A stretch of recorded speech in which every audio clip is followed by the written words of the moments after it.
রহস্যময় স্বর্ণালী মজুমদার আর এই নামকে ঘিরে শিলিগুড়ির বিধায়ক শঙ্কর ঘোষ তড়িঘড়ি সাইবার ক্রাইম থানায় ছুটেছেন অভিযোগ জানাতে। অভিযোগ, গত কয়েকদিন ধরে স্বর্ণালী মজুমদার নামে জনৈক মহিলার এক্স হ্যান্ডেল থেকে শঙ্কর ঘোষ, রাজু বিস্তার সহ বিজেপির একাধিক নেতৃত্বের নামে অশালীন এবং কুরুচিকর পোস্ট করা হচ্ছিল। বিধায়ক শঙ্কর ঘোষের দাবি, স্বর্ণালী মজুমদার নামে ওই মহিলা সোশ্যাল মিডিয়ায় নিজেকে বেঙ্গালুরুর বাসিন্দা বলে পরিচয় দিয়েছেন, নিজেকে নীতি আয়োগ এবং বিজেপির আইটি সেলের সদস্য বলে দাবি করেছেন।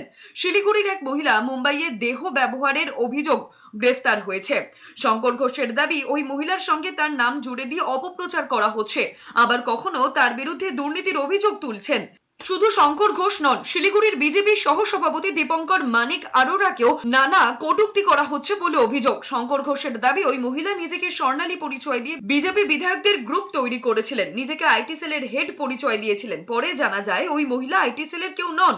ভোটের আগে বিজেপিকে বদনাম করতে এমন ষড়যন্ত্র করা হয়েছে বলে অভিযোগ শঙ্কর ঘোষের। তো আমার ইমেজ তো নষ্ট করেনি, শিলিগুড়ি পুলিশকে বলছে তারা সার্টিফাই করে চাইল্ড মলেস্টার, রেপিস্ট, তাদেরকেও তো মেলাইন করেছে। আমি আশা করি যে আমাদের সম্মানীয় পুলিশ কমিশনার সাহেব কঠিন থেকে কঠিন পদক্ষেপ এই ক্ষেত্রে গ্রহণ করবেন।